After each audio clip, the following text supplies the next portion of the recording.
The black Escalade came up the gravel road too fast for a road that ended at a lake, and the woman washing the dog never heard it, because she had earbuds in and she was singing badly, loudly, and with total conviction, the wrong words to a Fleetwood Mac song. It was 10:40 on a Friday morning in June, and Wesley Rourke had been driving alone since dawn, which he hadn't done in 19 years. No driver, no second car, no name on any registry between Albany and Mirror Lake, because for the next 90 days, Wesley Rourke wasn't supposed to exist. He killed the engine and stepped out onto the gravel in shoes that had never touched anything but marble, and the first thing he noticed was that the woman in the yard didn't know he was there. That was the part he couldn't process. Wesley had spent his whole adult life reading a room before he walked into it who was armed, who was lying, who'd break first. But this wasn't a room. It was a lawn and a garden hose, and a soaked 27-year-old in a t-shirt worn thin as tissue, up to her elbows in suds on the back of a black Neapolitan Mastiff the size of a calf. The dog sat like a statue with its eyes half closed. She danced, the soap flew. She was happier than anyone Wesley had met in a decade, and she was doing it for nobody at all. Then the dog opened its eyes. It didn't bark. It stood up, walked 4 steps, and planted itself squarely between Wesley and the woman, and Wesley understood, in that instant, that this animal had learned that move somewhere, from somebody, and that whatever it had learned it from, it hadn't been kind. She turned around. She pulled out an earbud.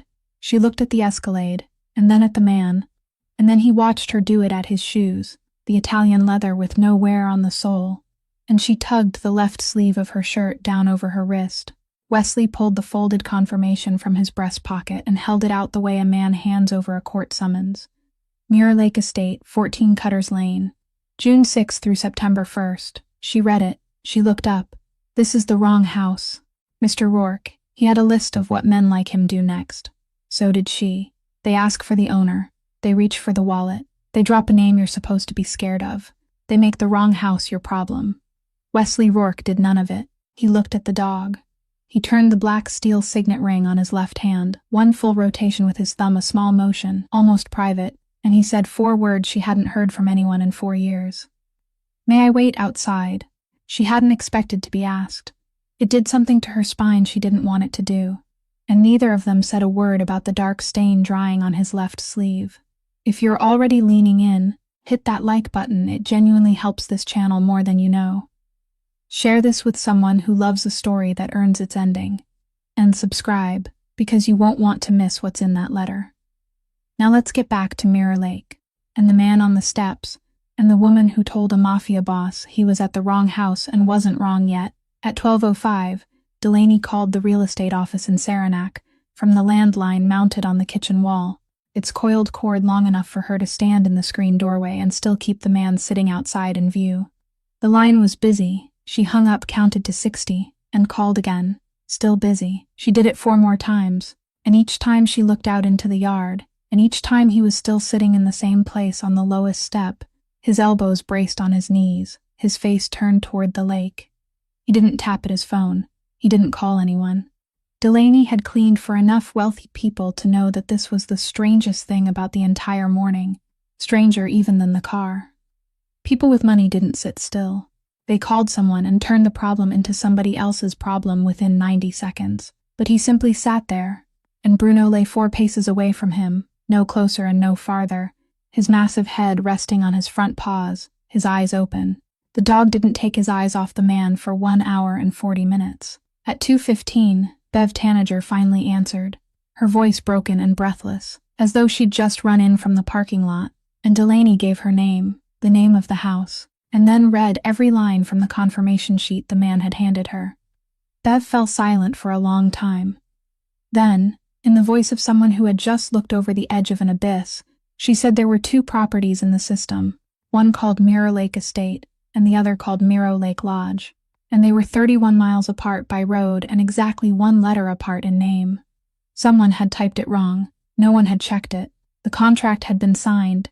The money had been transferred. And the paper in Delaney's hand was a completely valid confirmation for a house the guest had never rented. Delaney asked when they could get the keys to the other lodge. Bev said they didn't manage that property. It belonged to another agency in Lake Placid, and the person who kept the keys only worked beginning Monday, maybe Wednesday, maybe longer, because this was the first week of the season. Delaney asked about Mrs. Wick, whether Mrs. Wick knew what had happened, and Bev said Mrs. Priscilla Wick, 71 years old, was in Lisbon and wouldn't be back before September 1st, and that she'd made it very clear they weren't to call her unless the house was on fire. Delaney looked out into the yard. This wasn't a house fire. This was one letter. She passed the receiver through the screen doorway, and the man stood, walked 3 steps, took it from her, and thanked her before saying anything at all to Bev. Then he listened. Delaney went back into the kitchen, but she didn't go far, and she watched him through the screen, and this was what she remembered about that day more clearly than the car. He didn't pace. Wealthy men who paced were men preparing to shout. The ones who stood still were the ones who simply removed obstacles without ever needing to raise their voices. He stood like a pillar. His weight settled into one hip, and over the course of 11 minutes he spoke only 4 times, never more than 2 words at once. Not once did his voice rise above the sound of water lapping beneath the dock. At 2:26 he hung up, walked 3 steps back to the doorway, passed the receiver through the screen, and said they had confirmed the mistake, that they had offered to transport him to Lake Placid that evening at their expense, and that he had declined. Delaney waited for him to explain why. He didn't. He only asked her, very politely, whether she would mind if he sat there until dark. She told him the shade stayed on the east side until 3 o'clock. He thanked her and returned to the steps, and Bruno shifted with him, remaining exactly 4 paces away, no closer and no farther. Delaney set a pot on the stove. She had a pound of split peas, half an onion, and a ham bone she'd kept in the refrigerator since Sunday. She made pea soup the way she did every Friday, for 1 person, enough to last 3 days, because it was the cheapest way not to think about food again until Monday. She stirred the pot. She looked at the clock on the stove. 10 minutes to 3. Outside, the man who had arrived at the wrong house was still sitting on the lowest step with his back to her, and his shadow had stretched all the way to the edge of the lawn. And Delaney realized that during the past 2 hours, not once had she thought about telling him to leave. What Delaney didn't know, and what Wesley Rourke had been calculating during the 2 hours he sat on the lowest step, was that he couldn't go to Lake Placid that night or any other night, not because he didn't want to, but because the agency in Lake Placid would ask for a name. They would ask for a driver's license. They would photograph it with a phone and upload it to a cloud system that 3 different people could access, and within 48 hours someone in Albany would know that Wesley Rourke had been in Lake Placid on a Friday evening in June, and that name wasn't allowed to appear anywhere for 90 days. Not in a hotel, not in an inn, not in a single guest register, not on any camera with his name attached beneath the image.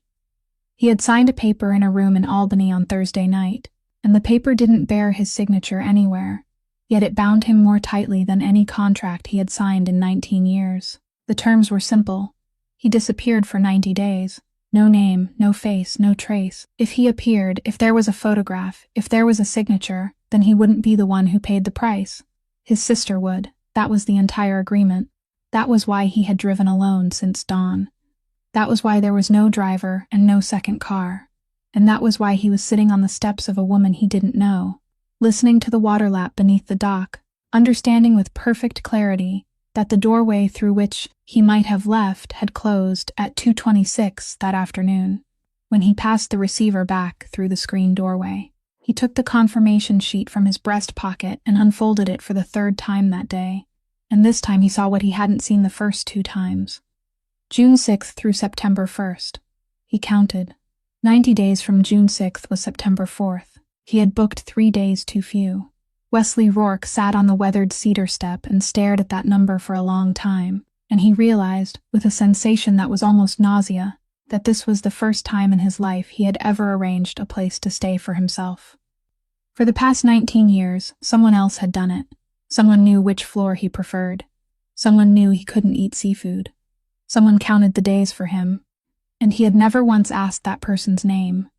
And now he was sitting there with 3 missing days, on a sheet of paper he had created with his own click.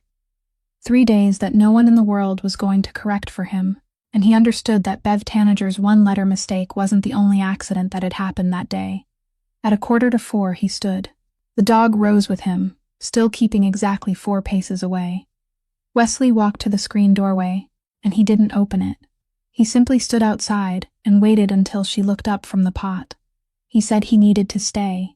He said he couldn't explain why, and that he wouldn't lie to her, so he would tell her only the part of the truth he was permitted to tell, which was that there was an agreement, and that agreement required his name not to appear anywhere. People kept records for the next 90 days. No hotel, no rental house, no register of any kind. Delaney asked what would happen if he appeared.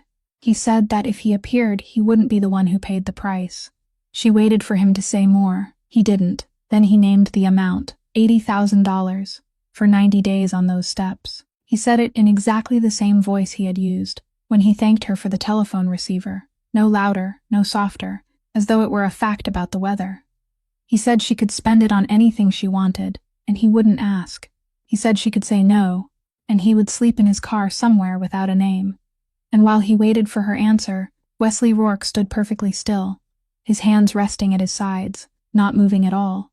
And he realized this was the first time in 19 years he had named a number without already knowing what the answer would be. Delaney Pike earned $1,100 a month plus room and board, and she worked 6 days a week for a house she didn't own. And on the last 2 days of the week, she cleaned 3 more houses along the road that circled the lake. And she drove Mrs. Wick's pickup because she had a driver's license issued by the state of New York. But she didn't have a car and never had. $80,000 was 7 years. She made that calculation in the space of a single breath because she had made that calculation with every number she had heard for the past 4 years, and she hated how quickly she did it. $80,000 was 7 years of her life standing outside the screen doorway, spoken in the voice of someone reading the weather forecast. She set the wooden spoon on the rim of the pot. She looked at him through the screen, and she said she didn't want his money. She said what she wanted to know was what had dried on the left sleeve of his shirt. Wesley Rourke didn't blink. He didn't look down at his arm, and that told her more than if he had, because it meant he had known exactly what she was talking about since 10:40 that morning, and he had spent 6 hours waiting to see whether she would mention it. He didn't answer.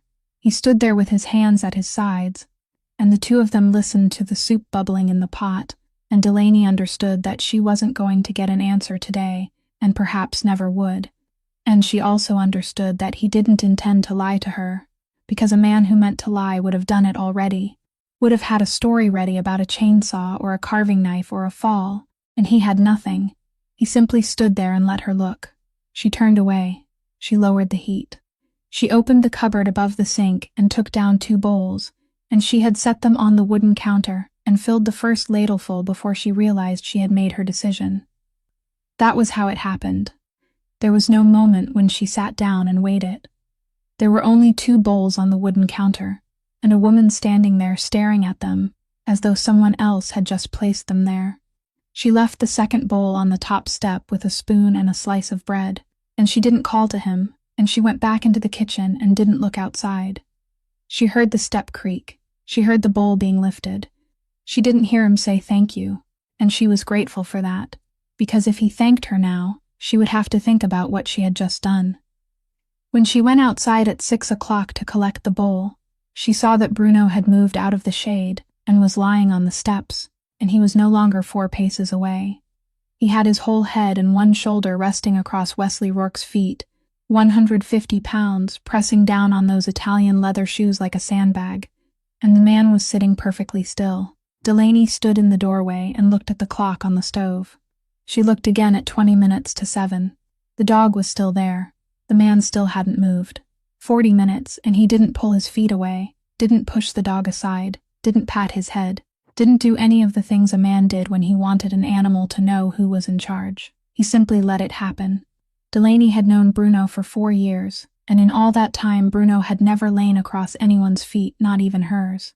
The dog sensed something she couldn't, and the worst part was that the dog had never been wrong.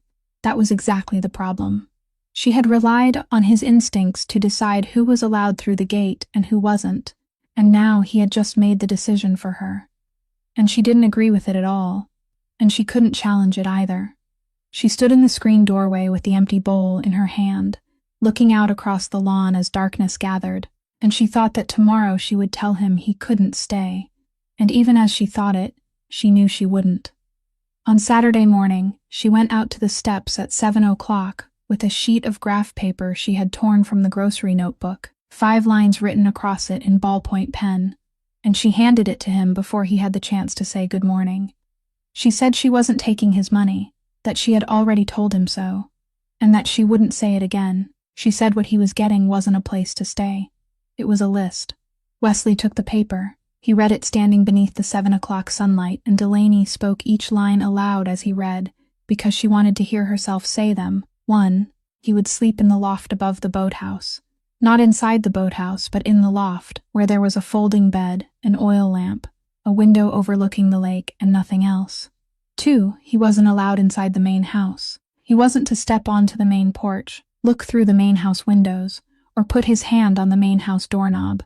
That house belonged to Mrs. Priscilla Wick, who was in Lisbon and didn't know he existed, and Delaney was paid to keep it exactly as Mrs. Wick had left it, and that was her job, and her job was the only thing she had.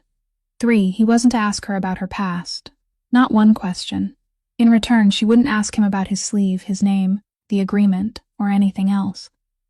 She spoke this line more slowly than the first 3, and she looked directly at him while she said it, and Wesley understood that this was the line she had written first, and that the other 4 had been written around it. 4. He wasn't to feed Bruno beneath the table, feed him from his hand, or give him anything from his plate, not even once, because the dog weighed 150 pounds and would live longer if he didn't weigh 165, and because Delaney had spent 2 years teaching him to sit still while people ate, and she wasn't going to let a stranger ruin that in a week. 5. And she paused before the 5th line. If anyone came looking for him, anyone at all, a car, a telephone call, a person walking down the gravel road, then he had to tell her first, not afterward, not while it was happening, before. She said those were her steps, and she had the right to know who was coming toward them. Wesley Rourke read all 5 lines. Then he folded the paper in half and placed it in his breast pocket, the same pocket that had held the confirmation sheet, and he said, "Okay, 1 word, not a single question. Not 1 line negotiated, not 1 line softened, not 1 word of I understand Rule 3, but," and what made him stand motionless for the next 3 seconds wasn't the 5 rules. It was how quickly that word, okay, had left his mouth. 19 years. In 19 years, no one had ever handed Wesley Rourke a list. People gave him proposals. They gave him demands, pleas, warnings, and once, a very long time ago, an ultimatum, and the man who wrote that ultimatum lived another 11 months. But no one had ever written down in ballpoint pen on graph paper what he was and wasn't allowed to do, then handed it to him at 7 o'clock in the morning as though it were an electric bill. He realized he didn't feel insulted. He felt something he had no name for, something that rested very close to relief, and he didn't like that he had no name for it. She gave him the key to the loft, an old brass key tied to a piece of twine. She said the loft door locked from the inside, but this key opened it from the outside, and she said nothing more, and Wesley understood that she was waiting to see what he would do with it. At 10 o'clock that night, he came down the loft stairs, crossed the lawn, placed the key on the kitchen doorstep, and went back. She heard it touch the wood through the screen. The next morning, it was still lying there until she picked it up and handed it back to him. He returned it at 10 o'clock that night, and the next night, and the night after that. By the 2nd week, the 3rd plank from the steps had begun to creak, and Delaney mentioned it one morning not as a request, but simply as someone might remark on the weather, and by that afternoon Wesley Rourke was crouched beside it, with a small pry bar he had found in the boathouse, and a cedar board he had spent 40 minutes cutting on the table saw in the yard. He pulled out the old plank. That part was easy. He set the new one in place, and it didn't fit, and he pressed it down with the heel of his hand, and it still didn't fit. And he sat back on his heels staring at the gap, exactly as wide as the thickness of a coin, running the full length of the board. He had cut it 1/8 of an inch too short. Delaney stood in the screen doorway with a dish towel in her hand, and she saw everything. She didn't say anything. She didn't come outside. She didn't tell him that he should measure twice and cut once. She didn't tell him that cedar swelled in damp weather and needed room. And she didn't bring out a ruler and show him where he had gone wrong. She turned back into the kitchen and left him sitting there with his missing 1/8 of an inch. Wesley had spent 19 years living in a world where every mistake he made was corrected by someone else, before he even had the chance to know it existed. That was the entire value of being who he was. Someone walked ahead of him and cleared the road. Someone followed behind him and swept it clean, and he walked in the middle, believing the road had always been spotless. Now there was a coin-wide gap in the porch of a woman's house, and no one in the world was going to come and fix it. He removed the board. He went back to the table saw. He cut a second one, and it was a 1/16 of an inch too long, and he had to plane it down by hand for 30 minutes beneath the sun, while sweat ran along his spine beneath the shirt he had worn for 4 days straight. And when he set it in place for the third time, it fit. He nailed it down. The first nail bent, the second went in crooked, the third went straight. He sat on the steps looking at the new cedar plank, bright and golden among the old boards that had weathered to the color of ash, and he knew it would take 3 summers to fade until it matched them. And he felt something inside his chest that he couldn't remember feeling before. It wasn't pride. Pride was something he knew well. This was smaller and cleaner. This was the feeling of a man who had finished one thing properly with his own 2 hands, and no one had paid him for it, and no one benefited from it except the plank itself. That night, he placed the key on the doorstep at 10 o'clock, just as he did every night. That weekend she let him bathe Bruno, and he did almost everything wrong, and the dog shook himself exactly once, and Wesley Rourke was soaked from his hair to his waist, and he laughed. The laughter escaped him before he could stop it, loud and misshapen, a sound he didn't recognize as his own, and he cut himself off halfway through, as though someone had closed a hand around his throat. He stood there in the soap suds, still holding the brush, and tried to remember the last time he had made that sound, and he couldn't. 19 years was long enough to forget what your own laughter sounded like, and what frightened him wasn't that he had forgotten, but that he had lived through every one of those 19 years without once realizing that he had. Delaney heard it from the kitchen. She didn't turn around. She stood still with both hands in the sink and waited until it was quiet outside again, and then she finished washing the pot. By the 3rd week, he had learned the names of everything in the herb bed. She didn't teach him. She merely said their names as she passed once without repeating them. Rosemary, thyme, oregano, tarragon, which Mrs. Wick had planted 30 years earlier and no one used anymore, though Delaney still watered it. Parsley, 2 kinds, 1 flat leaf and 1 curly, and she said the flat leaf kind was for eating, while the curly kind was for decoration and no one should grow it. He remembered all of them. He didn't know why. He only knew that when he walked past the herb bed on his 22nd morning at Mirror Lake and automatically thought the word tarragon, something inside him had shifted by about 1/8 of an inch, and no one in the world was going to come and move it back. The storm passed over Mirror Lake on Tuesday evening, during the final week of June, and the power went out at 9:10, and Delaney was so accustomed to it that she didn't stop what she was doing. She simply reached to the top of the cabinet for the oil lamp Mrs. Wick had left there since before Delaney was born, lit it with a wooden match, and set it in the middle of the kitchen table. There was no moon. The rain had stopped, but the clouds remained, and beyond the screen doorway lay a darkness that was dense and complete. No streetlights, no neighboring houses, nothing within 1.5 miles except the yellow flame, as tall as a pinky finger, burning inside a glass globe on the wooden table. Wesley knocked on the doorframe, because he had seen the light change color from the loft and wanted to make certain it was an oil lamp and not something else. She told him the door wasn't locked. He came inside and sat in the chair across from her, and Bruno stretched out beneath the table between them, and for 40 minutes they said nothing that mattered. She dried a few glasses. He straightened the stack of old newspapers used to start the stove, and the lamplight made everything in the kitchen recede into shapes. Then she reached across the table to turn the wick down a little, and her left sleeve slipped back to her elbow. It was uncovered for only 2 seconds, but the lamp was right there, and her arm passed in front of it, and Wesley Rourke saw the inside of her wrist with perfect clarity. There were 7 scars. They were round, equal in diameter, evenly spaced along a slight curve that followed the tendon of her wrist, and they were old, milky white, raised above the skin. Wesley had spent 19 years in a world where people left marks on one another's bodies. And he didn't need even a second to know what they were, and he didn't need a second to know they weren't accidents, because accidents didn't happen 7 times at evenly measured intervals. He didn't ask. He didn't look away, because looking away was a kind of lie, and he didn't stare either. He simply allowed those 2 seconds to pass with his eyes exactly where they already were. And then he lowered his right hand to the tabletop and used his thumb to turn the black steel ring on his left pinky exactly once, slowly, almost invisibly, a movement he had made thousands of times in rooms where someone was about to lose something. Delaney saw him do it. She pulled her sleeve down, not quickly, not with a jerk.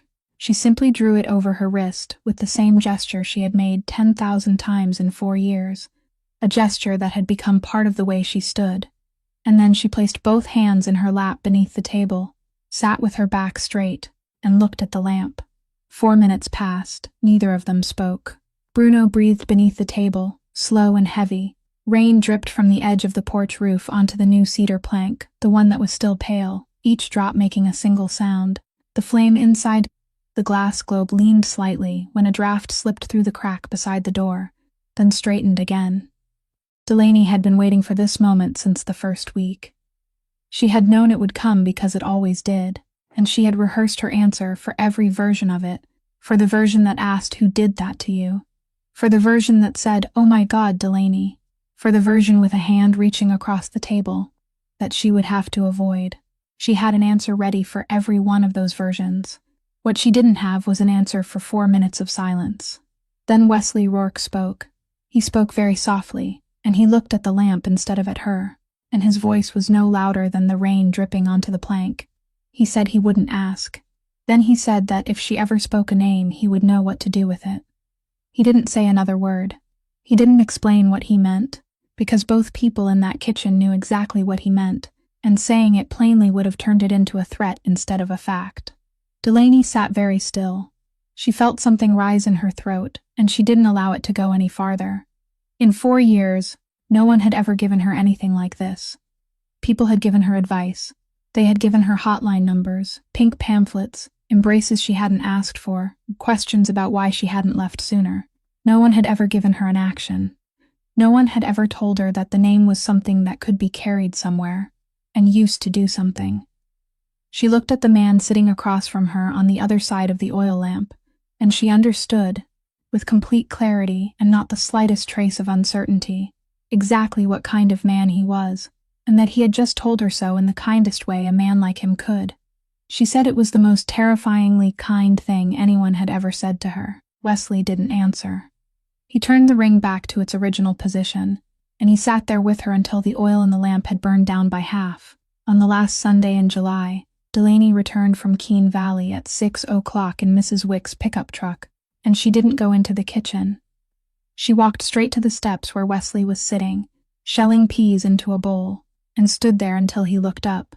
She said that one of the 3 houses she cleaned on weekends belonged to a man who was a federal judge for the Northern District of New York, that he lived in Keene Valley from May through October, that he had a desk in the reading room, and that he never locked it because, in his mind, the person who ran the vacuum cleaner wasn't someone who knew how to read. She said she had been cleaning that house for 3 years. She said that on June 18th, which was the 2nd week after he arrived, she had been wiping down that desk when she saw an open file, and inside that file was a surveillance photograph, taken from a distance through a car window, grainy and black and white, and she had looked at it for exactly 4 seconds before continuing to clean. She said the name written on the file. She said it calmly, as though reading an item from a grocery list. Wesley Rourke set the bowl down on the step. He didn't stand. He didn't look toward the gravel road. He didn't look toward his car. And the first thing that passed through his mind wasn't a question but a calculation. Automatic cold, embedded in his spine after 19 years. Who else had seen it? Whom had she told? How many days had passed? And he let the calculation run through one complete cycle before allowing it to fall away, and he sat still. Delaney said she had known for 7 weeks. She said that during those 7 weeks she had cooked soup for him. She said she had given him a key to the loft, and he had returned it for 47 nights in a row, and she had counted. She said she had stood in the kitchen and heard him laugh while bathing the dog, and she hadn't turned around. She said all of it in a voice that was perfectly flat, without trembling, without rising. And Wesley realized that she wasn't afraid of him, and that she wasn't angry either, and that what he was hearing in her voice was something else entirely. something he had heard only in people who had lived on alert for so long that their vigilance had burned through all its own fuel. She was tired, that was all. Then she said the final sentence. She said, "Now tell me why you didn't kill me when you knew I knew." The words fell onto the steps and lay there between them. Bruno raised his head from his front paws and looked from one person to the other. The lake behind her was turning the color of pewter. Wesley Rourke sat on the steps of a woman who weighed half as much as he did, and he understood that she had calculated this even more carefully than he had, that she had chosen Sunday, because Sunday was the only day of the week. Mrs. Wick's pickup was in the yard, that she had chosen 6 o'clock because there was still daylight, that she had chosen the steps because Bruno was there, and that she had waited 7 weeks not because she was afraid, but because she needed enough evidence. She had watched him the way people watched the weather. 47 nights with the key on the doorstep. 1/8 of an inch in the cedar plank, 4 minutes of silence beneath the oil lamp. She had gathered each thing one by one and added them together, and now she stood before him with the total in her hands, asking him to confirm it. He didn't give her an explanation. He didn't tell her she had misunderstood him. Didn't say there were things more complicated than she realized. Didn't say he had never laid a hand on a woman, though that was true. Because he knew that throwing out that truth now would be a defense of himself, and she would smell it immediately. He said 7 words. He said, "Because you kept making soup for me." Delaney stood there for a long time. Then she nodded once, the brief nod of someone who had just received the exact number she had been waiting for, and she said all right. And she went into the kitchen and turned on the stove and cooked dinner. Wesley remained on the steps with the bowl of half-shelled peas, and he didn't pick it up for 15 minutes. For 19 years he had lived by a single rule, that anyone who knew was a problem. And problems had ways of being handled, and he had applied that rule without a single exception. And now there was a woman in the kitchen 4 yards away, who knew exactly who he was and was chopping onions. And he understood that the rule had just died on those steps at 11 minutes past 6 on a Sunday evening, and that it hadn't died because he had decided to kill it. It had died because she had made the soup first. By August, she stopped locking the loft door. It happened without any announcement. One evening, Wesley climbed the stairs and found that the inside bolt had been pulled from its socket and hung on the nail beside the doorframe, and no one said anything to him about it, and he understood that it wasn't an invitation but a declaration, that this door no longer needed to be locked because the person inside it had been placed in a different category. He still returned the key. At 10 o'clock that night, he went downstairs, crossed the lawn, placed the brass key, tied twine on the kitchen doorstep, and went back. She heard it touch the wood. The next morning it was still lying there, and she picked it up and handed it back to him with his coffee. And neither of them said a word about the bolt having been removed, and neither of them said a word about the key still making its way down to the doorstep every night. And that was how it continued through the first 2 weeks of August. On the night of August 9th, there was no wind. Wesley went out to the dock after dinner as he always did, sat at the far end with his legs hanging over the water, and the lake was so still that it was no longer water, but some kind of sheet of black metal printed with the reflections of upside-down trees. He sat there for 40 minutes. Then he heard the dock boards creak behind him. 11 sounds spaced evenly apart, and he didn't turn around. Delaney walked to the end of the dock and sat down on his left. She said nothing. She let her legs hang over the water too, and she sat close enough for her left shoulder to touch his right, not much. Only a single point of contact the width of a hand through 2 thin layers of cotton. Bruno came out behind her and lay down halfway along the dock, released the long, heavy sigh of a large dog, and fell asleep. Neither of them moved. Wesley Rourke had spent 19 years treating every distance between himself and another body as tactical information. He knew exactly how far away a person needed to stand, so they couldn't reach his waist. He knew the scent of someone who was about to lie. He had sat in cars with men whose shoulders pressed against his for 4 hours, and he had counted every breath they took. The point of contact on his right shoulder was the width of a hand, and he didn't know what to do with it, because it wasn't information and there was nothing to calculate. He could only sit still and allow it to remain there. A great blue heron landed in the shallows about 30 yards from the dock, without making a sound, and it stood on one leg and didn't move again. Delaney watched it, Wesley watched it. The lake rose once and then settled, a movement so slow and slight that it traveled all the way from the opposite shore. The rhythm people who lived beside the water called the lake breathing, and that rhythm passed beneath their 4 feet and continued toward the rocky bank. Then another breath came. 10 minutes. The heron still hadn't moved. 20 minutes. Somewhere to the left, a fish broke the surface once, then everything went quiet again. Bruno rolled over in his sleep, and his tail struck the dock boards twice before becoming still. 30 minutes. Stars appeared above the pine ridge on the western shore, one at a time, not all together.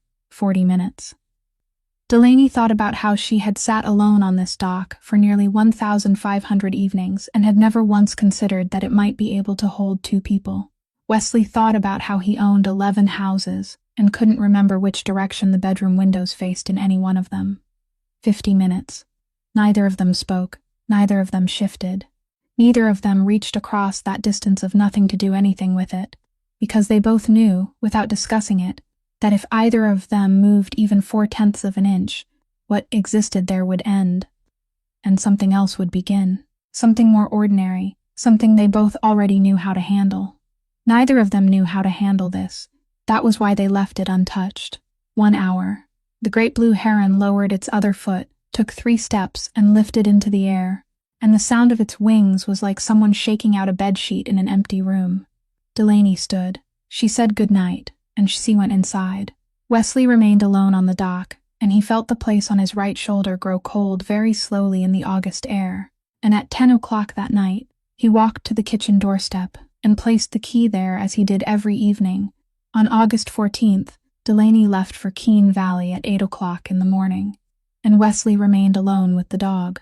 And that was why Otto Brandt chose that particular day, because Otto Brandt had been sitting in a rental car at the final bend of the gravel road since Monday, counting. He came in on foot. He left the car a quarter of a mile away and walked, and Wesley heard the sound of shoes on gravel from nearly 60 yards out, and he knew who it was before he saw him, because Otto Brandt walked on his heels. He had always walked on his heels. He had walked that way for 11 years, and Wesley had heard that rhythm in every kind of hallway. Bruno stood. He didn't bark. He moved 4 paces in front of the steps and stood there, the fur along his neck rising into a ridge down his back, and Wesley said the dog's name once, softly, and Bruno sat but didn't look away. Otto Brandt was 44 years old and wore a light jacket in August because he always wore a jacket, and he stopped at the edge of the lawn, beyond the dog's reach, with such precision that Wesley knew he had measured the distance with his eyes from 10 yards away.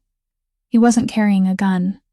Wesley saw that immediately, saw it in the way the jacket hung, and in the way both hands rested loosely at his sides, and that was what sent a chill along his spine, not the opposite. Otto reached inside his jacket and withdrew a pale yellow envelope, oversized, folded once lengthwise and then pressed flat again. He didn't open it. He held it between 2 fingers and looked at the boathouse, looked at the dock, looked at the cedar plank that was still bright against the weathered porch, and then he spoke a name. He said Delaney Halliwell. Wesley didn't move. He sat on the steps with both hands resting on his knees, and he let the name pass through him. And he didn't allow a single muscle in his face to respond, while something inside his chest had just fallen through several floors and was still falling. Otto said he wasn't asking. He said he had spent 6 days finding Wesley, and that he had found him not through cameras, not through a name, not through a credit card, but by calling 17 rental agencies in the Adirondacks and asking whether anyone had booked the wrong property during the first week of June, and the 11th person had said yes. He said that if he could do it in 6 days, then the council could do it too, and the council had already had 70 days. Then Otto Brandt said the sentence Wesley would carry with him for the rest of the summer. He said that for the past 2 months, Wesley had been sleeping in the boathouse loft of the woman his enemy had left behind.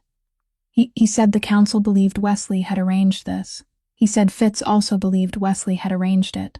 He said he was the only one who believed Wesley had simply been stupid, boss. And then he said he wasn't sure he still believed that anymore. Wesley asked what was inside the envelope.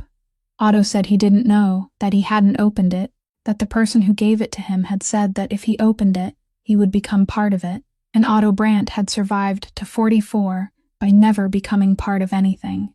He bent down and placed the envelope on the lawn, on the ground, without handing it directly to Wesley. And then he stepped back twice. He said there were 6 days. Wesley asked 6 days for what? Otto said, read it and find out, and he turned away and walked back toward the gravel road on his heels. And the sound of his shoes grew smaller until there was nothing left but the water lapping beneath the dock. The envelope remained on the lawn for 3 hours. Wesley didn't pick it up. Bruno went over and smelled it once, then walked away. At 2 o'clock in the afternoon, Wesley picked it up, carried it to the loft, placed it face down on the folding bed and went back outside, and he split wood beneath the sun for 2 hours until the skin on both his hands tore open. Delaney returned at 6 o'clock. She was carrying a bag of tomatoes the judge had given her. She asked whether anything had happened that day, and Wesley Rourke stood in the kitchen 5 feet away from her, his hands still sticky with tree sap, looking directly into the face of the woman who had written in ballpoint pen on graph paper that if anyone came looking for him, he had to tell her first, and he said nothing had happened. That was rule number 5. It had survived for 70 days. It died at 6:04 on the evening of August 14th, in a kitchen, beside a bag of tomatoes, and the woman who had created it didn't even know it was dead. At 11 o'clock that night, he opened it. The oil lamp stood on the wooden crate beside the folding bed. The window was open to the lake, and inside the envelope were 19 sheets of paper. No letter, no message, nothing but copies. The first page was a redacted affidavit, black bars running across it like bricks, but the heading hadn't been redacted, and in that heading was a name, Trent Halliwell, 39 years old, born in Buffalo. The second page was a memorandum from the United States Marshal's Service, dated April 5 years earlier, confirming the transfer and relocation of a cooperating witness, and below it were 3 redacted lines, and beneath those was 1 line left visible, stating that the spouse had been informed of the right to enter the program and had declined to participate. Wesley read that line 3 times. He knew the law. The program didn't force anyone to go with the witness. A husband or wife was asked, and if they said no, the record stated that they had said no, and the door closed, and the person leaving left while the person staying remained behind, with the name the other one had abandoned. The 4th page was a list of cases in which Halliwell's testimony had been used. There were 11 entries. The 9th was a case in Buffalo, closed, with 4 people convicted. The 11th was dated November of the previous year. It was a list of names presented to a federal grand jury in Albany, and Wesley Rourke's name was on that list. And beside his name were a date and a time, and the source of that name was a man living under another name in another state, under the protection of the United States Marshal's Service. And that man was Trent Halliwell. Wesley sat perfectly still on the folding bed. He had spent 9 months searching for the person who had sold him out. He had built a list of 30 names in his mind and crossed them off one by one, and the correct name had never been on that list because it belonged to a man Wesley Rourke had never met even once in his life. A man who had traded him away not out of hatred, not for money, but simply because Wesley's name happened to be inside his head, and he needed something to exchange for a new life.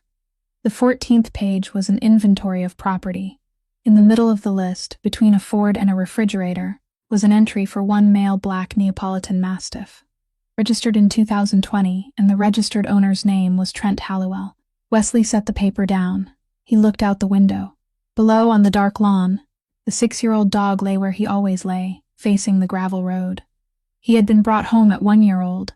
He had been left behind at 18 months. During those 6 months, he had learned one thing, exactly one thing, and he had carried it with him through the next 4.5 years, after the man who taught him had vanished.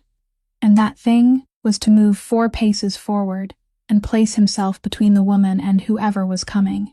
Wesley sat in the lamplight and understood that the dog hadn't been trained. No one trained a dog to do that. A dog learned it by seeing that it needed to be done, over and over, inside a house, while it was still very young. He raised one hand and touched the left sleeve of the shirt hanging from the nail, the shirt he had worn on June 6th and had never thrown away. The dark stain was still there, dried stiff near the wrist. It was his own blood.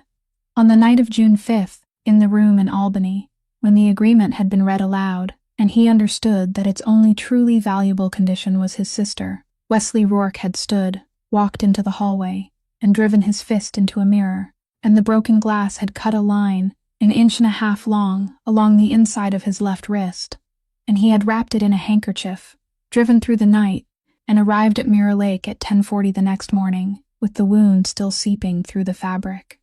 It wasn't anyone else's blood. That was the only thing Delaney Pike had guessed wrong during the entire summer. He blew out the lamp. He lay down in the darkness and listened to the water striking beneath the boathouse floor, and he rearranged everything into a new order.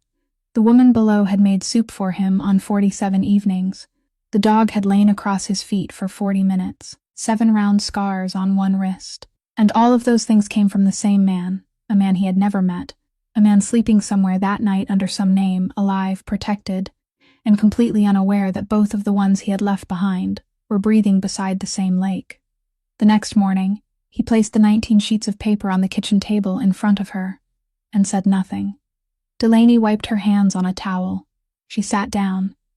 She read the first page without reacting, then read the second and stopped at the unredacted line, the one stating that the spouse had been informed of the right to participate and had declined, and she looked at it longer than she looked at the others. Then she continued turning the pages.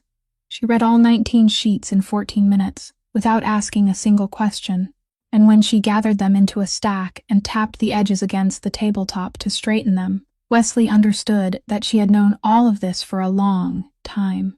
All of it except one thing, and that thing was on the 11th page. She said she hadn't known Trent had given them his name. She said that was the only part of the stack that was new to her. Then she told him. She spoke in the voice of someone reading an instruction manual. She said that in April of that year, 2 men had come to the house and sat in the kitchen for 40 minutes, and when they left, Trent told her he was going away, and she said all right, and then he said one sentence, and she repeated it word for word, because she had been repeating it inside her head for 5 years. He asked her whether she intended to become a problem. She said he hadn't asked whether she wanted to go with him. She said the man from the United States Marshal's Service had asked, because that was his job, and he had followed the proper procedure, read her rights from a sheet of paper, and she had said no, and he had written down that she had said no, but Trent hadn't asked. He had asked whether she intended to become a problem. She said those were 2 different questions, Mr. Rourke, and she had had 5 years to learn just how different they were. Then she told him the rest. She said that the previous September, Trent's mother had spent 9 weeks in a hospital in Buffalo, and she had no insurance. And the hospital needed some sort of guarantor, and Trent was out of state, and Delaney was 23 years old, and she signed. She said $47,000 the way someone might recite a zip code. She said the woman died in February, and Trent disappeared in April. But the signature didn't disappear, because in the state of New York, a guarantor wasn't a relative. A guarantor was a contracting party, and a contracting party didn't die with the patient. She said she couldn't file for bankruptcy. She said it, and Wesley waited for her to explain, and she explained in exactly 3 sentences. Her identity record was part of an open federal case in which her husband was a witness, and when a record belonged to an active case, it was frozen, not to punish her, only to keep anyone from using it to trace him. No one had explained that to her. She had discovered it only when she was 24, after the bank closed her account without warning, and then she applied for a job at the hospital in Saranac, and they called back to say their verification system returned no result for her name, and then she tried to rent an apartment, and they ran her credit, and the screen displayed an error code, even the leasing agent had never seen before. She said that over 4 years, she had called 11 telephone numbers, and each one transferred her to another, and the final number was always a full voicemail box. She said she had a driver's license that still remained because it had been issued before everything happened. And she said that license was the only proof she had left that she existed. Then she fell silent. She didn't cry. She sat with her back straight and both hands resting on the stack of papers, looking through the window toward the dock, and that flat voice was the worst thing Wesley had heard in 19 years. Worse than screaming, because a scream was something that still believed someone was listening. He sat there and didn't apologize. He didn't say a word, because any words he spoke now would be meant to make him feel better, not her. He simply sat and allowed something to enter him that he had avoided for 19 years. The man who had pressed cigarettes into her wrist was one very small link in a very long chain, and at the other end of that chain were rooms like the room in Albany, tables like the one where he had sat, agreements like the agreement he had signed. He had never touched a woman. He had never needed to touch one. He had only needed to build and maintain a world in which men like Trent Halliwell could exist, a world where they had somewhere to sell other people's names, where they were rewarded with a new life while the person left behind was rewarded with an error code on a screen. He hadn't held the cigarette. He had built the house in which that cigarette was lit. There was one thing Wesley didn't tell Delaney, and that was that he had read those 19 sheets twice, and the second time he hadn't read the contents. He had read the envelope. The envelope had no stamp, no postmark. It had been folded once lengthwise and then pressed flat again, and there was only one person in the world who folded paper that way, lengthwise before slipping it into the inside pocket of his jacket, because he had done it since the days when he carried documents for Wesley's father in the 1980s, and he had never broken the habit. Wesley sat in the loft and stared at that crease for a long time. Fitz Duhamel was 61 years old. He had been with the Rourke family for 40 years. He was the man who taught Wesley how to tie his shoes. He was the man who sat in the second row at Wesley's mother's funeral, and was the only person who didn't offer a single word of comfort, who simply handed the 8-year-old boy a handkerchief and sat silently beside him for 2 hours. And Wesley had remembered that for 30 years. On August 16th, Wesley walked 2 miles to the last surviving payphone outside the gas station at the junction of Route 43. And he called a number he had known by heart since he was 12, and Fitz answered on the second ring, just as he had always answered on the second ring. Wesley didn't ask. He only said the envelope had been folded lengthwise. The other end of the line was silent for 5 seconds.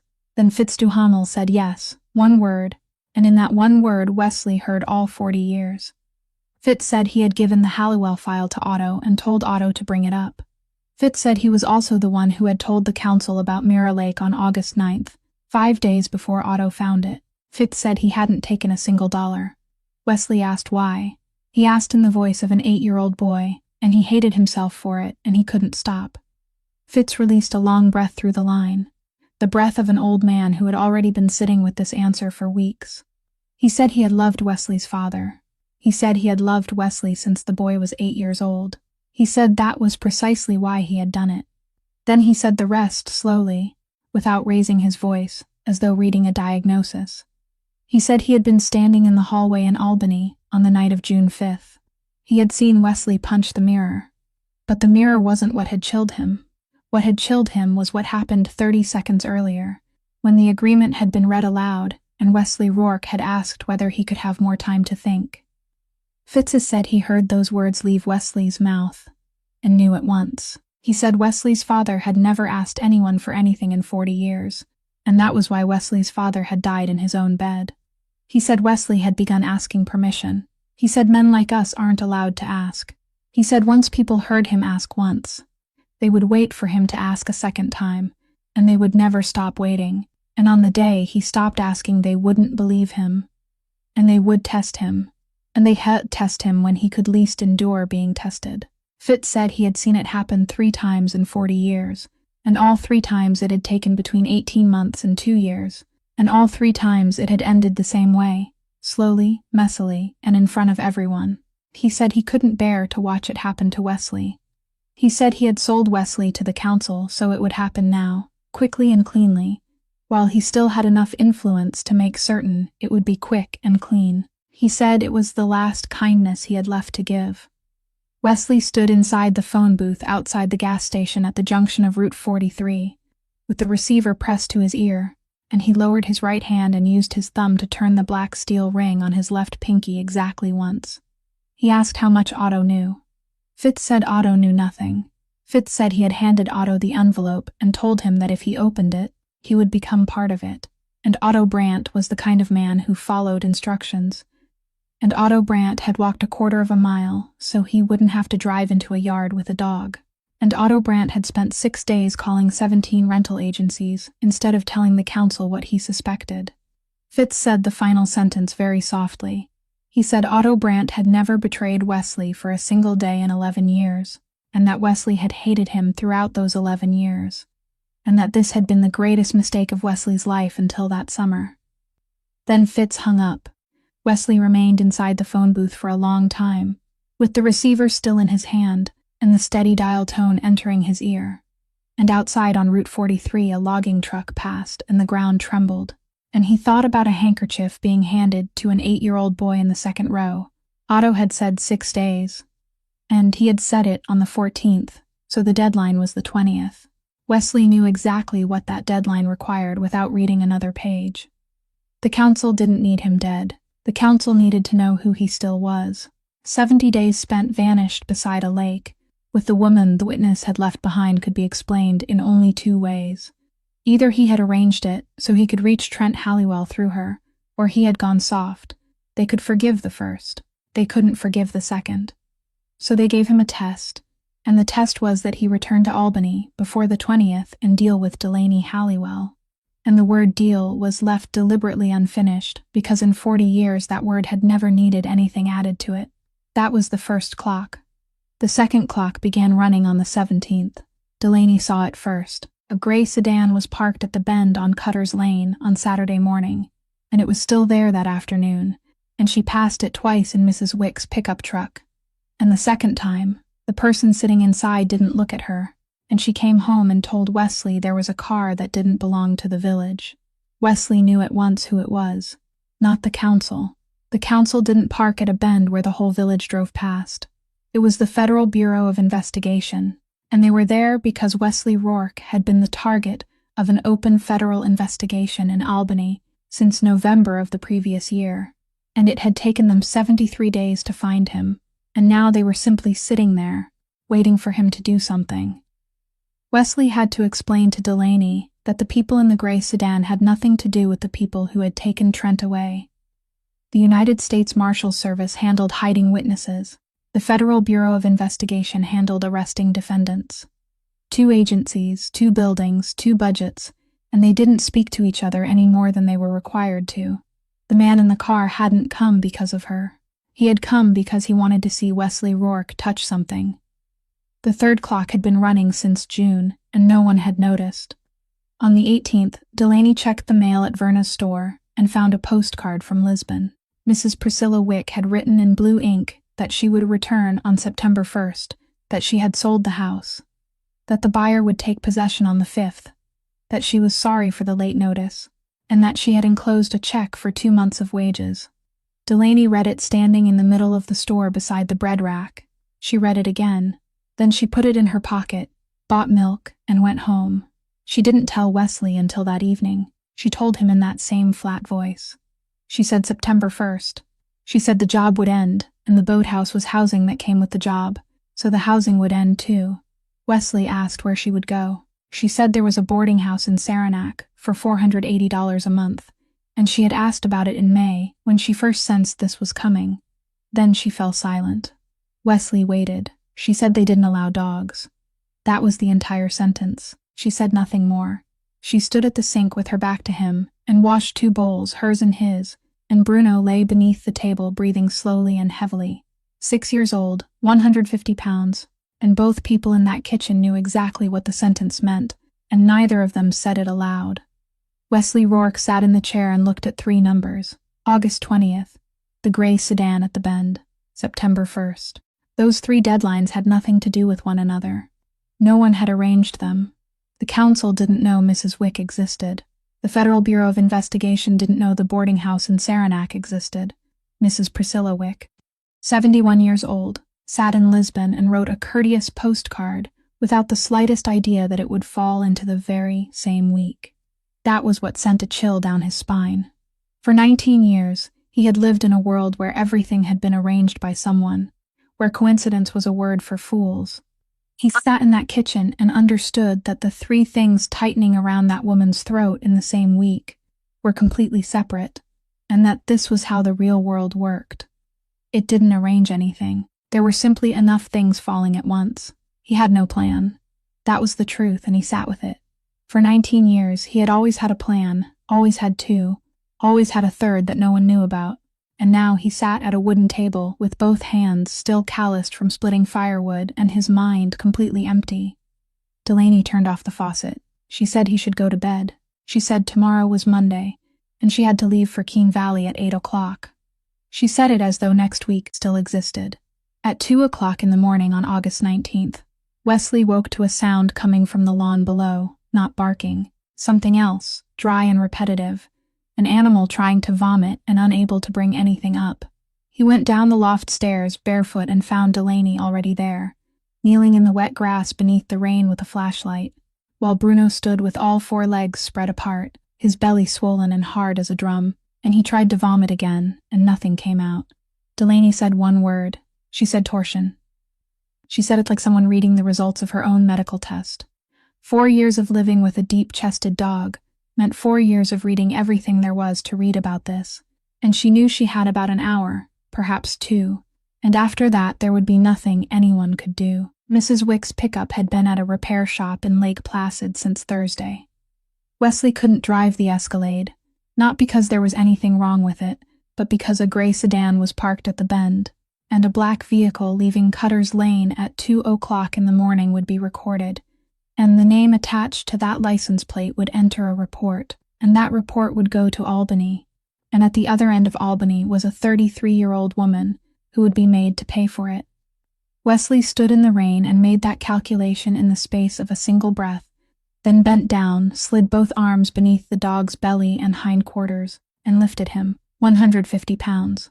Bruno didn't struggle. Delaney said Warren Kessel's clinic was 1.4 miles away. She said he was retired. Wesley said go.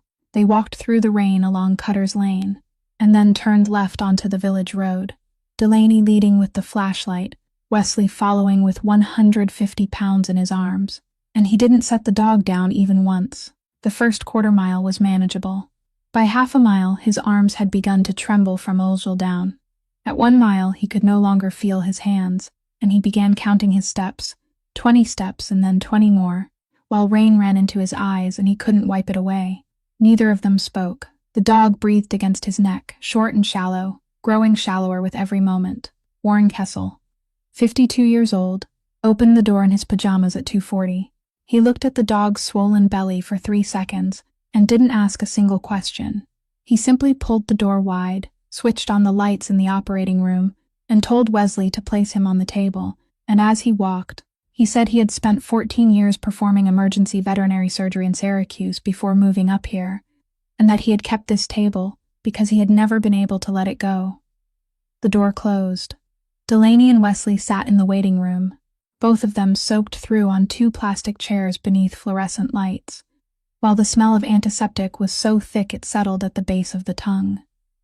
At 3:10, Kessel came out once and said the stomach had twisted 180 degrees, that he had untwisted it, and that he was stitching it to the abdominal wall so it couldn't twist again, and then he paused and said the sentence he was required to say. He said the cost would be $4,000. He asked whether she had it. Delaney opened her mouth. Wesley spoke before she could. He said, I have everything. Then he said the rest, and he said it to the floor rather than to anyone in the room. He said, that's exactly the problem, he said. I've never once had it at the moment when it mattered. Kessel looked at him for 1 second, then nodded and went back inside. At 4:25 the door opened, and Warren Kessel said Bruno had made it. He said the dog would sleep until noon, that he would need to eat 4 small meals every day for the rest of his life, and that he would live. Delaney nodded. She said, thank you. She sat down in the plastic chair, and then she folded forward, covered her face with both hands, and cried. It wasn't graceful crying. It came out of her like something that had been trapped for 4 years, ugly and loud and beyond control, and her shoulders convulsed, and she couldn't stop for nearly 2 minutes. Wesley didn't touch her. He sat beside her and waited. When she raised her head, her face was red and swollen, and she spoke the truth, saying it in a broken voice she didn't have time to repair. She said, it isn't because of the dog, she said, for 4 years. I haven't been allowed to ask anyone for anything, she said. I'd forgotten that asking was possible. At 4:40, beneath the fluorescent lights and within the smell of antiseptic, both of them wet from their hair to their shoes, she stood to leave, and he stood at the same moment, and neither of them had planned what happened next. He kissed her, or she kissed him. Neither of them remembered afterward, and neither of them asked. It was awkward. Her nose struck his cheekbone. Her hair was wet and cold and clung to his hand. Her mouth tasted of salt from her tears, and he hadn't shaved in 17 hours. It lasted about 4 seconds, and it wasn't beautiful at all. And that was exactly why, for a very long time afterward, they both remembered it precisely, second by second. On the morning of August 20th, Delaney went to pick Bruno up from Warren Kessel's clinic in the doctor's own car, and when she returned to the boathouse at 11 o'clock, the loft was empty. The folding bed had been folded away. The oil lamp had been cleaned and set neatly on the wooden crate. The shirt with the dark stain on its left sleeve was no longer hanging from the nail. The Escalade was still parked in the same place on the gravel, and that was what made her stop in the middle of the yard, because if the vehicle was still there, then he had left on foot, and a man who walked away from a place was a man who didn't intend to return by the same road. She didn't call his name. She went into the kitchen. She looked at the doorstep. There was nothing there. For 4 years, Delaney Pike had learned that a doorstep was where people left the things they didn't have the courage to place directly into someone's hand. And she had found all kinds of things on doorsteps, a piece of paper, a key, once even a wedding ring, and she had learned that when something appeared on a doorstep, it meant the person had already gone. But the doorstep was empty.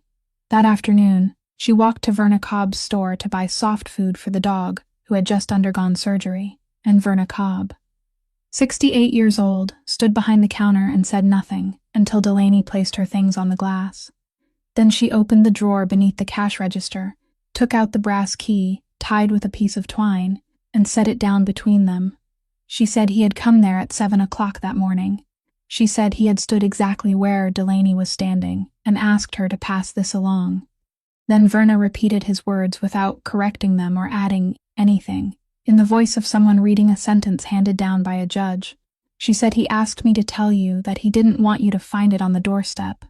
She said he told me that finding things on a doorstep is how people learn that someone else has left. Then Verna Cobb looked up and stared directly into Delaney's face, and she said the sentence Delaney would still remember in October. She said, "I've known you since you were 22 years old, Delaney Pike." She said that's the first time a man has ever thought about the doorstep. Delaney picked up the key. She put it in her coat pocket. She paid for the dog food and said, "Thank you, Mrs. Verna," and she walked home, 1.5 miles beneath the sun, and she didn't cry and she didn't look back. She didn't ask Verna where he had gone. Verna didn't tell her. August 20th was the deadline.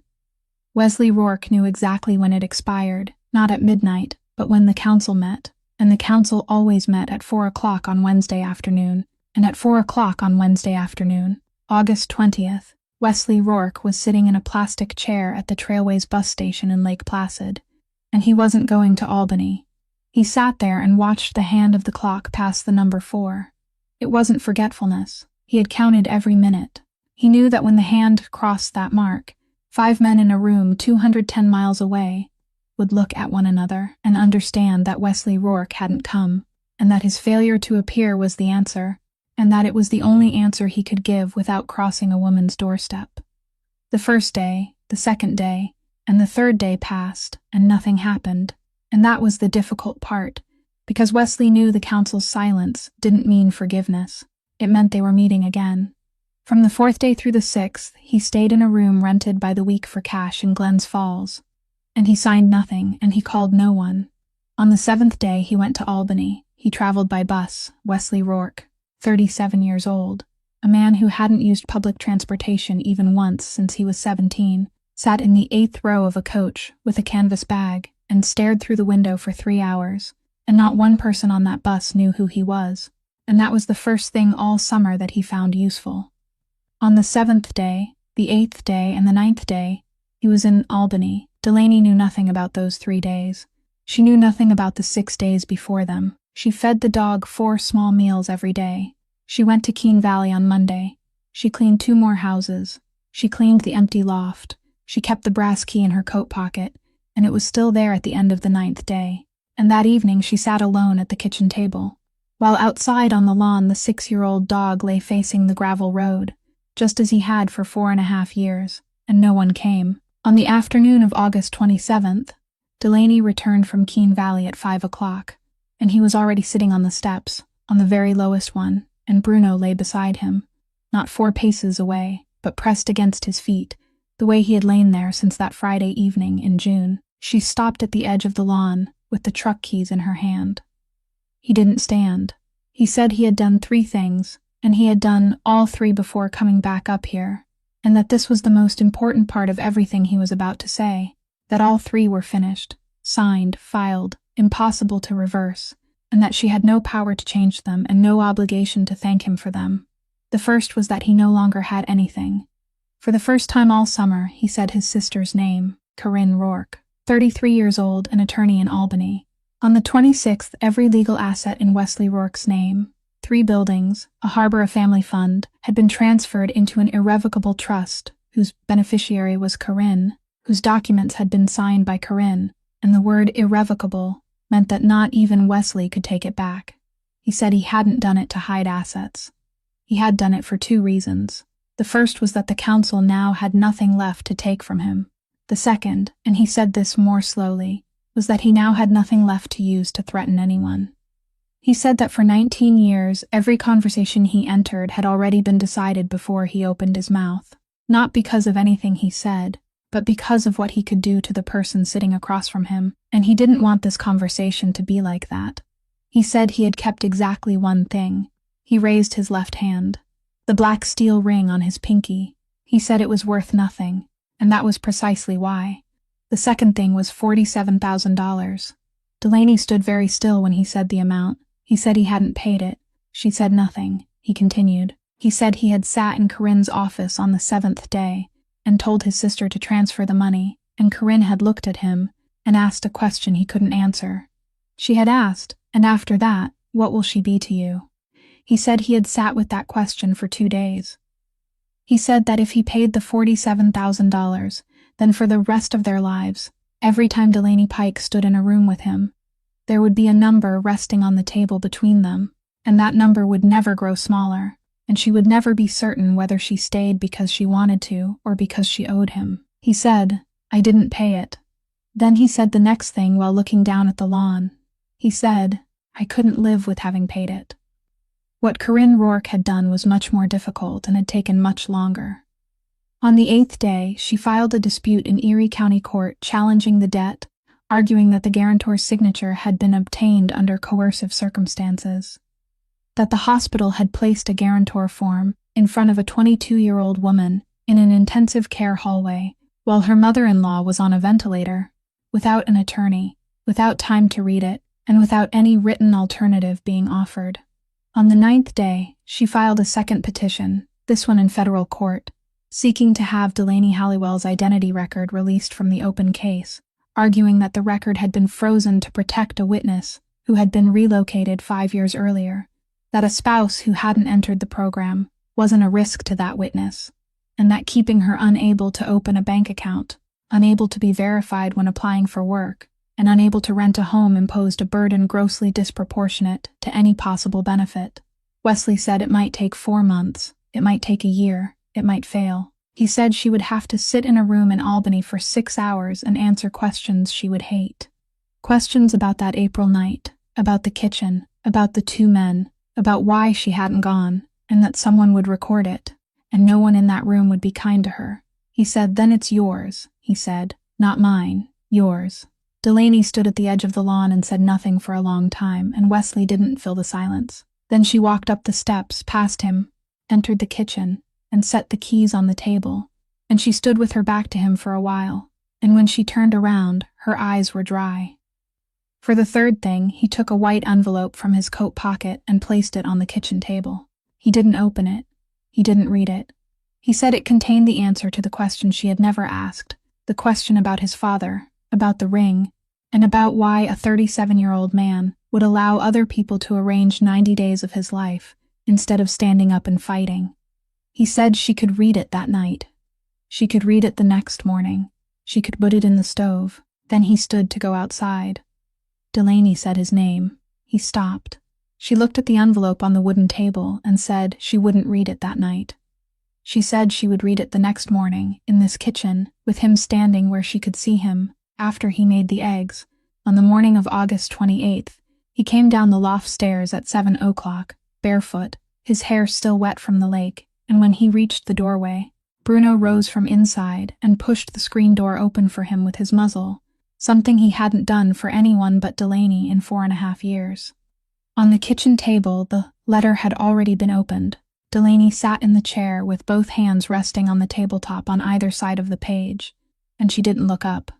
Wesley went to the sink. He removed the black steel ring from the pinky of his left hand and placed it on the wood beside the sink. And for the first time in 19 years, that hand was bare, and he washed his hands and he cracked 4 eggs. She had already read it. She had read that his mother had 7 marks on the inside of her left wrist, round and evenly spaced, and that the person who had put them there was his father, and that the 8-year-old boy standing in the kitchen doorway of his home in Albany had watched it happen and had done nothing because he was 8 years old. She had read that the steel ring had belonged to his father, that it had been given to Wesley at the funeral, and that Wesley had worn it for 19 years not to remember the man, but so that every time his thumb touched it, he would remember exactly who he could become if he let go even once. She folded the paper into thirds. She placed it back inside the envelope. Wesley set a plate of eggs in front of her and stood there, exactly where she could see him, and waited for the question. Delaney picked up her fork. She said, "I'm going to eat these eggs," she said. "Then I'm going to teach you how to change the oil in the pickup, because you don't know how, and that's embarrassing," she said. "If I have a question in October, I'll ask it in October," she said. "Eat your eggs." And Wesley Rourke, a man who had commanded 200 people for 19 years, sat down and ate his eggs. He paid the price in full. He lost the organization, lost everything, not in a battle, but by failing to appear on a Wednesday afternoon. He lost Fitz Duhamel, and he would never again have the man who had handed him a handkerchief in the second row, and he understood that Fitz had truly loved him, and that was precisely what meant the wound would never heal. He would spend the next 3 years sitting in rooms with recording devices and federal attorneys, answering every question one by one, and Corinne would sit beside him, and not one day of those 3 years would be easy. They offered him witness protection, a new name, a new state, a life where no one could find him. He refused in 4 seconds. He said that all his life he had been a name men feared, and that he would rather become a name one woman could call aloud across a yard. Otto Brandt took over. Otto allowed him to live, not out of kindness, but because Otto Brandt was the kind of man who repaid his debts, and he owed Wesley for 11 years of something Wesley had never even known he had given. On September 1st, at the Labor Day Fair in the yard of the Mirror Lake Community Church, Mrs. Priscilla Wick, 71 years old, returned from Lisbon and went straight from the airport to the fair. Corinne had found her in Lisbon and told her the entire story over the telephone in 40 minutes. And Mrs. Wick had listened to all of it, and then she said that she too had once had a wrist like that, when she was 26 years old, and that no one had ever asked her about it. She sold the boathouse, the loft, and the strip of dock to Delaney Pike for $1. Corinne filed the New York State Property Transfer Report and the federal gift tax return, and Mrs. Wick signed them in Lisbon and mailed them back. The main house still belonged to her. The boathouse belonged to Delaney, never to Wesley. In the middle of the fairgrounds, Verna Cobb stood in front of the pie table and delivered her judgment. She said the man didn't know how to bake, and that his pie crust was an insult. She said the dog was fat enough already. She said Delaney Pike had a bank account for the first time since she was 24 years old, and that she had opened it herself, and I stood there and watched her do it. She said no one was calling this a wedding. This was a fair. Eat your pie. In the middle of October, at 10:40 in the morning, on that same lawn, Delaney wore headphones and sang the wrong lyrics while scrubbing suds into the back of the 6-year-old black dog, and the man holding the hose was Wesley Rourke. The October sunlight hung lower than the sunlight in June. On the hook beside the screen doorway hung the brass key tied with twine, and beside it, on the same hook, was the black steel ring. He said her name. He said, "I'm at the right house." Delaney removed one side of her headphones. She raised her hand and pulled her left sleeve above her elbow for the first time in 5 years, and she left it there beneath the sunlight, and she said, "I know." A great blue heron lifted from the shallows. The dog shook himself once and soaked them both. This story leaves behind one very simple truth. Respecting another human being doesn't begin with giving them money. It begins with the words, "Would you mind if?" Wesley Rourke could have bought the entire lake, but the only thing that made Delaney open the door for him was those 4 words he spoke at 10:40 on a Friday morning in June. And the second truth is even more important. Helping a poor person doesn't mean paying their debts for them. It means giving them back their own name so they can stand up by themselves, because money creates dependence, but dignity creates freedom. Poverty isn't always the result of laziness. Sometimes it is nothing more than an error code on a screen that no one is willing to explain. How did this story make you feel? Have you ever met someone like Delaney, someone who worked herself to exhaustion and was still trapped by the system? Or have you ever been that person yourself? Please leave a comment below. We truly want to hear what you feel deep within your heart. If this story touched you, please press the like button, share it with someone you believe needs to hear it, and subscribe to our channel for more compelling stories every day. We wish everyone watching this video strong health, a joyful life each day, and true peace. Goodbye, and we'll see you again in the next video.